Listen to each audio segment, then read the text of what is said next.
Welcome, Dolphins fans, haters, and everyone in between to your favorite show discussing the greatest franchise in sports, the Miami Dolphins. This is the PhinsPod.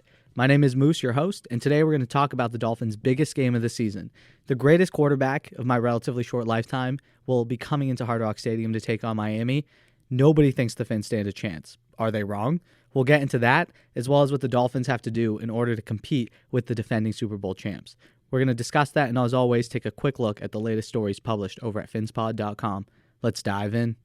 Sally, is KT too big a favorite in this spot? No, I'm surprised. Is this going to go down to 6.5? People are jumping ship on Kansas City, and I get why. They're all of a sudden kicking 19-yard field goals, not going for it on 4th and goal from the 2. They're scoring touchdowns and being called incomplete, and they're like, we don't need to review it. We're fine. We'll have enough points at the end. It's very strange betting the Chiefs these days, but I do feel like they step it up in December. I know they already played a December game. This is probably the case for every month, but this game in particular was good. 16-4, a 10-point differential.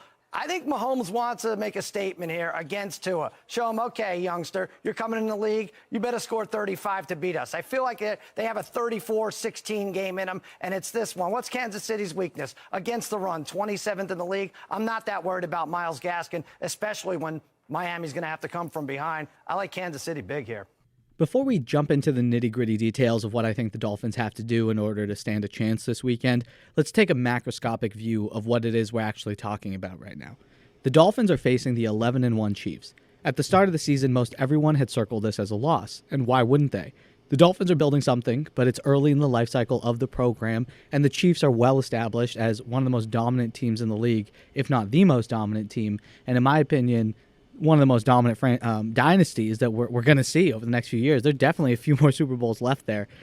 But the conversation is not what anyone expected. The Dolphins are 8-4. So what's happening right now is not what people thought was going to happen, a few months ago, even a month ago. But the Dolphins are at 8-4 with some impressive victories on their resume at home, fighting for their playoff chances as well as a potential division title. They've proven that they want to show the league and the world that they're legitimate contenders. You can see that in a lot of the clips post-game. Eric Rowe, mentioning the fact that people are doubting them and they're here to stay. That shows you the mentality of the squad. They want to be considered legitimate, and be one of those contending teams in the NFL. Are they actually there? No, not yet. I don't think so. But the players don't think that way. If Brian Flores has proven anything, it's that his guys come ready to play, and that will be the case this weekend. When I say I don't think they're there yet, I mean AFC Championship Super Bowl type team. I think this team is going to be there in a few years and kind of establish themselves as a team that will be in the playoff conversation year in, year out, which is amazing, and honestly all you can ask for from a franchise and what we have desperately needed and wanted over the last 20, 25 years. And honestly, I think this game, they're going to come out with more juice than we've seen all season. And that juice, that energy, combined with the South Florida sun, could play a huge factor in the overall outcome. So let's first talk about the Dolphins' offense. The Chiefs are not the same old defense that they used to be. They used to win exclusively in shootouts, and their defense would just get cut up, and it would be like 34-28, 35-27. Even the shitty teams would score like 20, 21 points. But now they're pretty legit. They rank 8th in pass defense, led by the Honey Badger, Tyrann Mathieu, and their rush defense, it is their weakness, but lucky for them, our rush offense is ours. The Dolphins are going to have to sustain drives, keep Mahomes off the field. That's our only real chance. If he's able to keep getting cracks at the Dolphins' defense, eventually touchdowns will be scored. So they have to keep Patrick Mahomes off of the field. In order to do that, they have to do two things offensively that they have struggled with throughout the season. That's run the rock and convert on third down. Now, converting on third down is a result of play calling, a lot of it, and making sure that they set themselves up for success, and that means being efficient on first and second down. Nothing crazy here, but I'm going to make a prediction.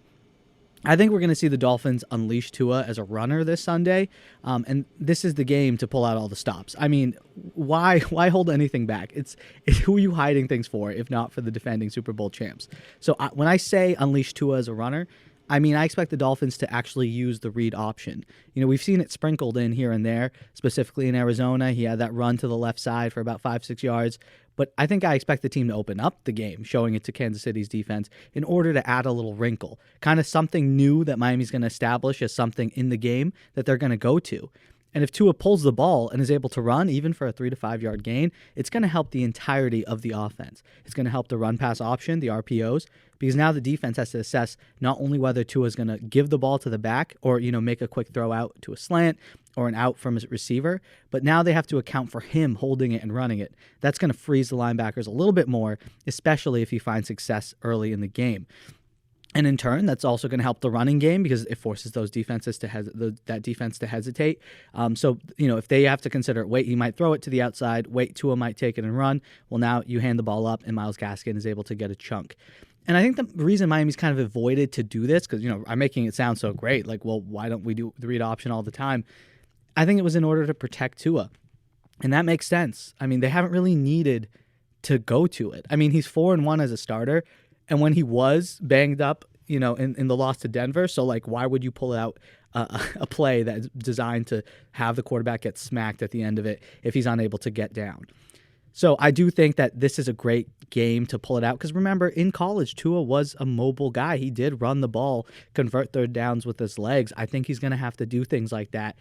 We see the really good quarterbacks early in their career kind of run the ball. Baker Mayfield did it. I mean, he's not a really good quarterback, but his rookie year, he was really good, and he was able to run the ball. Josh Allen exclusively was like a running back in the first couple seasons in the NFL. Patrick Mahomes would tuck it and go. He still does, but as a rookie and in his second year, not as a rookie, he didn't play, but in his second year, he was able to run the ball. And as he's gotten more developed and as these quarterbacks get better, they just start relying on pocket. Now, on pocket passing, I don't think Tua has really shown what he can do with his legs. We've seen it in glimpses, again, in Arizona, but I think we're actually going to see what it looks like when Tua becomes a running quarterback, or at least a little more mobile, because he has every, capability of doing so. He's not going to Lamar Jackson it, make a bunch of defenders miss, and run up for a 12-yard gain, but he'll hold it and run for 3rd and 6, convert it, maybe, on a 1st and 10, read option, run out for a 6-yard gain, making a much more manageable 2nd and 4. So I do think the fact that they could add a running option for Tua, and again, if they don't do this at all, I will admit to it next week, but I just have a feeling that that's the one wrinkle in this offense that they haven't unleashed yet that is there, that they have at their disposal. Another person who's going to have to run the rock, Myles Gaskin. He's going to have to be a serious contributor, not only in the running game, but also as a pass-catching option, since the Chiefs can get after it. Again, these aren't your daddy's Chiefs. They got Frank Clark, Chris Jones. These are some legit guys who can make our rookie quarterback very uncomfortable. And the whole offense is going to have to come out ready to go. Obviously, Devontae Parker, Mike Gesicki, of course, they need to be what they have been, and I think they will continue to. There's no reason that they won't, be effective receiving options. But guys like Lynn Bowden Jr., he flashed last week. He got some real opportunities, and I think he did a lot with it. He made guys miss. He always made the first guy miss, and I think he can also be used in the run game. He was given that one carry for 11 yards, so they might rely on him maybe in some sweeps and maybe some wildcat type situations. Again, we have to do everything to sustain drives here. You cannot give the ball back to Patrick Mahomes. So the whole offense is going to have to come out ready to go. Maybe some other guys too, not just Lynn Bowden. Obviously, Jakeem Grant is there and he's going to get some looks, but guys like Durham Smythe, Adam Shaheen, and even potentially Antonio Callaway, we're going to need someone to step up and become a viable option that Tua can rely on to move the chains in sticky situations. Antonio Callaway wouldn't surprise me if he had a couple catches. Of all receivers on this roster, he's the only one who's proven with NFL film that he can go deep and catch a 9 route, go in a straight line, beat the corner, and catch it. Jakeem just hasn't shown that he can do it. He dropped a beautifully thrown pass, and that was painful. But I think Antonio Callaway is going to be used to try to take the top off on certain downs and distances.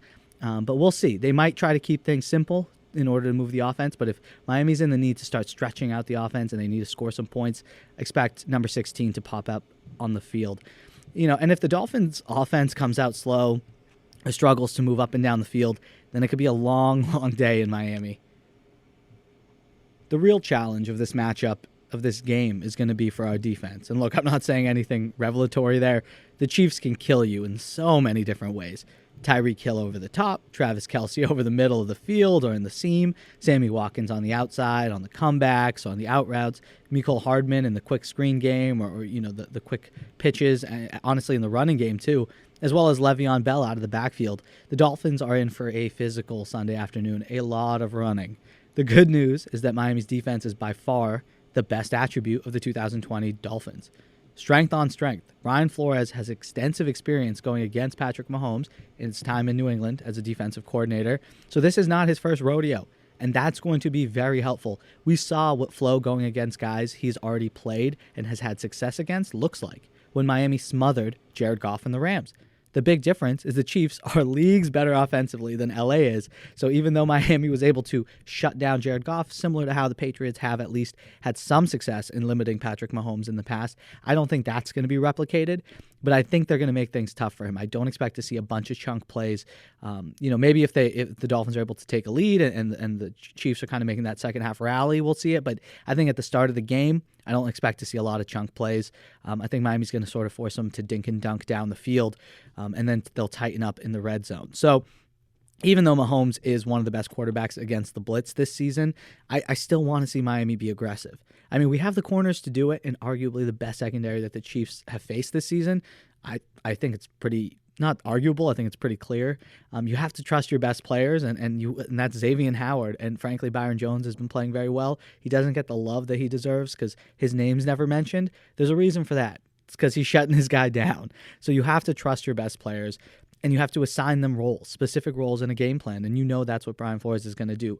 My guess, they're going to put Xavier Howard on Sammy Watkins, try to take him entirely out of the game, and then Eric Rowe and a linebacker, or Eric Rowe sometimes alone, but Jerome Baker, Kamu Grugier-Hill may help, will match up on Kelsey, and Eric Rowe has shown that he is able to shut down some of the best tight ends in the game. We saw him do it with George Kittle. So I think, he will limit Kelsey. I think Kelsey's still a monster, and the connection he has with Mahomes will not allow for him to be totally shut out. But I think they're going to have to force him the ball. It's not going to be like wide open over the middle. I think Miami is going to account for that, and they understand that Mahomes uses him to sort of jumpstart drives. So if they shut him out and force him to rely on these other weapons, it puts the defense in a better spot. And then you have to hope that a combination of Byron Jones, Nick Needham, Bobby McCain, that they can contain Tyreek Hill. So the biggest factor of this game is whether or not the Dolphins defense is going to be able to make the Chiefs one-dimensional offensively, and stopping the run will be one of those keys to victory. The Chiefs have struggled in recent weeks to punch the ball in the end zone, so keeping them to field goals will also be a boon for Miami's chances. Again, when I mentioned containing Tyreek Hill, similar to Kelsey, he's going to get his. I think they can pretty much shut out Watkins if they put Howard on there. And whoever Howard goes against, except for probably Tyreek Hill, I think they could shut down. That's why I think it makes sense to put him on Sammy Watkins, because he's kind of like that third option that's able to kill you on third downs when the defense focuses on Kelsey and Hill. So having a guy who can just take him out will be great. And I just don't think X has the speed to match up with Tyreek Hill. Byron Jones does, and having safety help over the top and sort of bracketing him the entire game, I think will be huge. So that's why Miami has to be able to stop the run, because if you can't stop them from running the ball and then they're able to also throw it, they're gonna score a lot of points. It's not gonna be a fun Sunday. But look, let's take an overall look at what this game could be. The Chiefs are absolutely going to be able to score, like I mentioned, but the question is how and when. If Miami can jump on top of them or stay within striking distance, they have a puncher's chance. If they fall down multiple scores, it could become a blowout, although I just don't feel that's going to happen. So my prediction, I think Miami's going to come out hot defensively. I think they're going to come ready to go. Flores is going to have his guys ready.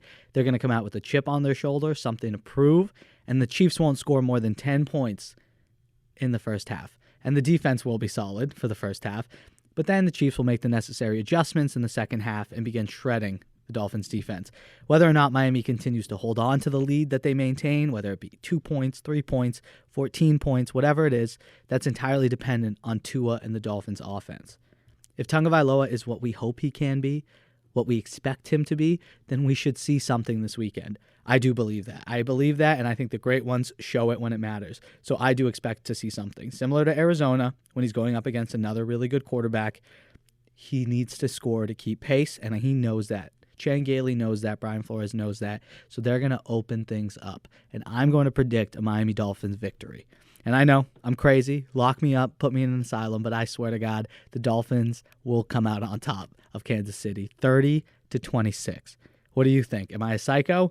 Be sure to let me know your score predictions on Twitter and Instagram. Follow us at PhinsPod.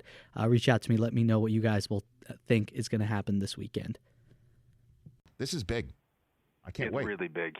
And I look at Miami right now. There was that terrible, ugly, strange incident against Cincinnati with the 2 special teams hits. Right. And I came out on Monday morning on our show in the morning, and I said, I want to do a whole thing on Brian Flores. Give me the tape of him. Give me the incident. I want to stand on a soapbox and scream about this.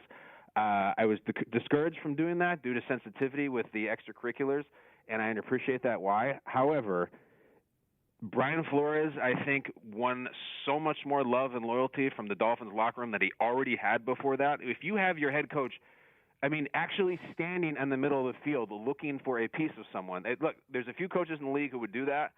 There's a few coaches who would want to make you think that they would do that, and they're posers, and they want to be held back. Flores was ready, and his message was like, you're going to hurt our guy, and that's enough. One time you can do it. Second time, I will literally fight you right here in the field, full men in full pads. I got goosebumps when I saw it, and I can't even imagine being in the locker room. Do not underestimate the power of a Miami team that totally believes in its head coach on the last month of the season. I think they're incredibly dangerous, and it would not shock me if they won this weekend at all. And then rookie receiver Lynn Bowden Jr. went up to Flores after everyone went back to their sidelines and tried to give Flores a fist bump, and Flores didn't. Basically returned to, like, I'm your head coach. We don't fist bump here. I don't do that. Like, I just was out there, but I'm back on the sideline. I'm your coach. He does seem to be hitting every note correctly, even with putting Tua back in. And again, I know it's Cincinnati. If they win against Kansas City, you can point to the fact that he got Tua back in against Cincinnati as an important moment. And then this is big for Kansas City to basically say, okay, nice feel-good story, but it's midnight and you're a pumpkin again. This is a big, I can't tell you how exciting this game is for me. Thank you guys so much for listening. That's going to do it for us here today. I expect you will all be geared up and ready to go for this season-defining game. No pressure, boys. Appreciate you tuning in for this episode of the PhinsPod, and as always, I really hope you enjoyed it. Please remember to subscribe to the show wherever it is that you listen, just to never miss a chance to chat about your favorite team, the Miami Dolphins. The show itself is available on all platforms, Spotify, Apple Music, Google Podcasts, iHeartRadio, as well as on our YouTube channel. That's youtube.com/PhinsPod. Please go subscribe. You won't miss the podcast if you're subscribed on YouTube, and it's definitely going to help other Dolphins fans find the show and continue to grow the community. Continue the conversation on Twitter and Instagram with us, like I had mentioned, at PhinsPod, and check out the site for news and content, as always, PhinsPod.com. I hope you have an amazing day, and until next time, stay safe. Love y'all. Fins up. Beat KC.